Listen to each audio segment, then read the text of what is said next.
अभी हम प्रश्न नंबर 8 पे चलते हैं। शारीरिक शिक्षा से क्या अभिप्राय है? शारीरिक शिक्षा की आवश्यकता, क्षेत्र तथा महत्व पर प्रकाश डालिए। शारीरिक शिक्षा के कार्यक्रम किस प्रकार के होने चाहिए? What is meant by physical education? Put a light on the need of physical education, area and importance. What kind of physical education programs should be? एक एक करके हम इसको डिस्कस करते हैं। ये कहते हैं शारीरिक शिक्षा, फिजिकल एजुकेशन क्या चीज़ है, इसकी परिभाषा क्या है? शारीरिक शिक्षा के अभिप्राय शरीर को स्वस्थ रखने से है। शारीरिक शिक्षा को पीटी भी कहा जाता है। पीटी शब्द अंग्रेजी भाषा का शब्द फिजिकल ट्रेनिंग का संक्षिप्त रूप है, जिसका अर्थ है शारीरिक प्रशिक्षण। खेल कूद को भी शारीरिक शिक्षा कहा जाता है। जिम्नास्टिक को भी शारीरिक शिक्षा कहते हैं। वास्तव में ये तो शारीरिक शिक्षा के कार्यक्रम हैं। शारीरिक शिक्षा तो अत्यंत वितरित है। शरीर को स्वस्थ रखने की इन सभी शारीरिक क्रियाओं को सामूहिक रूप से शारीरिक शिक्षा कहा जाता है। भारत सरकार की शारीरिक शिक्षा की सलाहकार समिति ने शारीरिक शिक्षा की नियमित परिभाषाएं दी हैं। शारीरिक शिक्षा शरीर की शिक्षा है। शारीरिक शिक्षा की ये परिभाषा अपने आप में अधूरी है। J.F. विलियम्स ने इसकी जो परिभाषा दी थी, उन्होंने कहा शारीरिक शिक्षा व्यक्ति के उन शारीरिक क्रियाकलापों को कहते हैं जिनका चुनाव उनके प्रभाव की दृष्टि से किया जाता है। इसका मतलब है कि जो फिज़िकल एजुकेशन है, जो बच्चा है वो अपनी रुचि के अनुसार उसमें भाग लेता है और अपने शरीर को वैसे ही ढाल देता है। मान लीजिए कबड्डी है तो कबड्डी लड़के भी खेलते हैं, लड़कियां भी खेलती हैं। आजकल ऐसा कौन सा खेल है जो लड़के लड़कियां नहीं खेलते? पहले था कि कबड्डी लड़के खेलेंगे, लड़कियां नहीं खेलेंगी। वॉलीबॉल है, लड़के खेलें। क्रिकेट था तो क्रिकेट लड़कों के लिए थे, तो आज की डेट में लड़कियां भी खेलती हैं और हमारी तो इंडियन वुमेन टीम भी है जो कप जीत के लाती। तो आज ऐसा कोई मतभेद नहीं है ये बच्चों में, तो सबको तो लेकिन बच्चे की रुचि होती है, अपनी रुचि के अनुसार वो गेम्स को, खेल का चुनाव करता है और अपने शरीर को वैसे ढाल देता है। ये आवश्यक है कि शारीरिक शिक्षा को शिक्षा में महत्वपूर्ण स्थान दिया जाना चाहिए। शारीरिक शिक्षा का कार्यक्रम खाली पीरियडों की पूर्ति का साधन नहीं समझा जाना चाहिए। हम लोग क्या करते हैं कि पीटी जो होती है, फिजिकल एजुकेशन का पीरियड होता है, पीटी पीरियड होता है। मान लीजिए कोई टीचर एब्सेंट है, छुट्टी पे है, स्कूल में नहीं है, तो उसके जो पीरियड खाली गए हैं तो हम कहते हैं पीटी दे दो। ऐसा नहीं करना चाहिए। रोज़ सुबह असेंबली टाइम योगा होना चाहिए, पीटी होनी चाहिए, ताकि बच्चों को डेली का कार्यक्रम बन जाए और बच्चे अपने आप, और खेल कूद का जो भी है बच्चों को रोज़ एक पीरियड खेल कूद का देना चाहिए ताकि उनकी रुचि बनी रहे। शिक्षकों को चाहिए कि वह इस बात की पूरी जानकारी रखें कि छात्र शारीरिक शिक्षा के कार्यक्रम में भाग लेते हैं या नहीं। शारीरिक शिक्षा की आवश्यकता तथा महत्व, need and importance of physical education. अब विद्यालयों में शारीरिक शिक्षा का बहुत महत्व है। छात्र मानसिक रूप से तो पुस्तकीय ज्ञान से विकसित हो जाते हैं, लेकिन शारीरिक रूप से ये अधिकतर कमज़ोर पाए जाते हैं। इसलिए शारीरिक शिक्षा भी छात्रों को दी जानी चाहिए।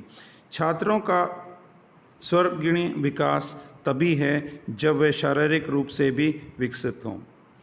बच्चों के शारीरिक विकास के लिए शारीरिक शिक्षा अत्यंत आवश्यक है। शारीरिक शिक्षा के व्यवहारिक उपयोग से छात्रों का कद और वजन बढ़ेगा। शरीर के अन्य अवयव सुडौल होंगे। छात्रों में नियमितता आएगी और अच्छी संतति होगी।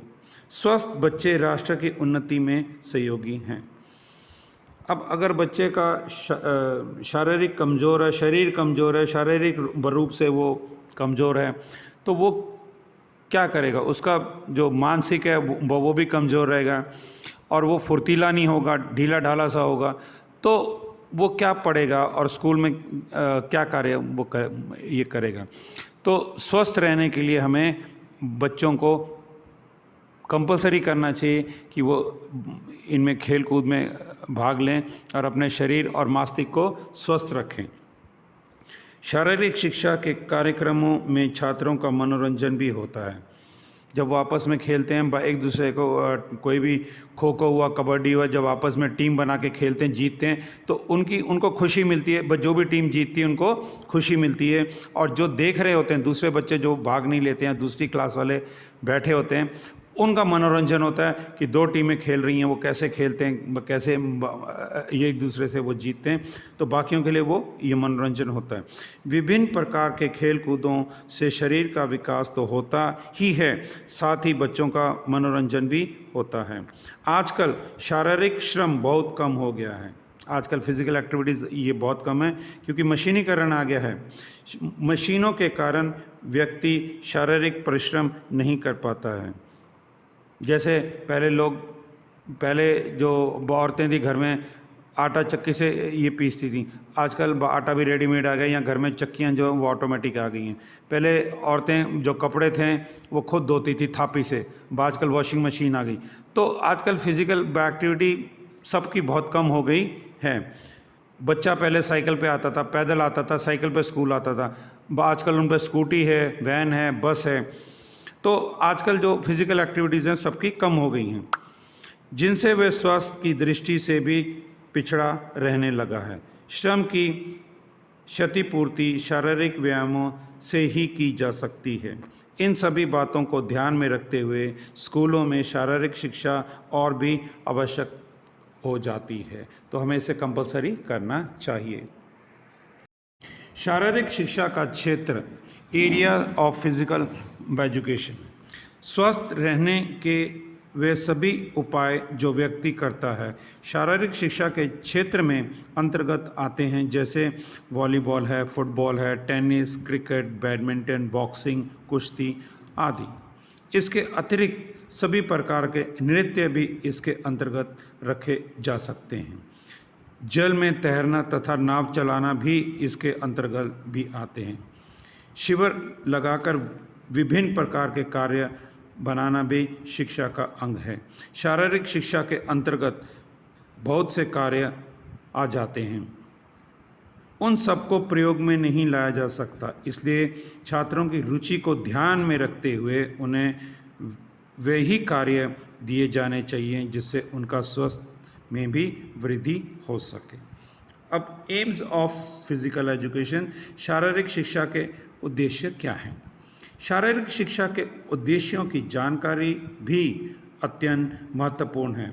शारीरिक शिक्षा के उद्देश्य निम्नलिखित हैं: छात्रों के व्यक्तिगत का विकास करना तथा उन्हें सामाजिकता की भावना का विकास करना शारीरिक शिक्षा का ये उद्देश्य है।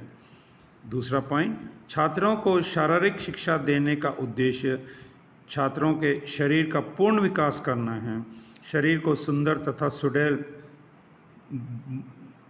बनाना है तथा मांसपेशियों को मजबूत बनाना है। शारीरिक शिक्षा के कार्यक्रम में आते हैं।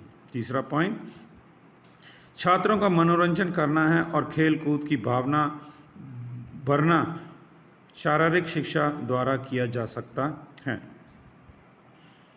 तो ये सब जो कार्य हैं, मैंने आपको कहा कि सर से लेकर पैर तक जो शरीर की मांसपेशियां हैं इनको उपयोग में लाना है ताकि इनकी बढ़ोतरी हो सके और हमारी बॉडी का, बच्चों की बॉडी का ब्लड सर्कुलेशन अच्छा हो सके।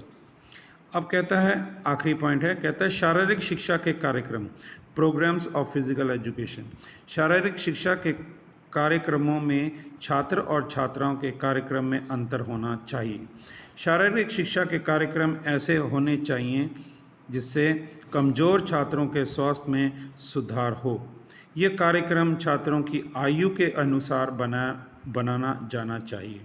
छात्रों में इन कार्यक्रमों में प्रतिरुचि जागृता की जानी चाहिए तथा उन पर किसी प्रकार का दबाव डालकर इन कार्यक्रमों में शामिल नहीं करना चाहिए। शारीरिक शिक्षा कार्यक्रम में वह सभी कार्य शामिल किए जाने चाहिए जो छात्र में सहयोग की भावना पैदा करें और उन्हें शारीरिक रूप से स्वस्थ बनाएं। तो हमारा जो मेन एम है, जो ये उद्देश्य है कि बच्चों को मानसिक और शारीरिक रूप से स्वस्थ बनाना है। धन्यवाद।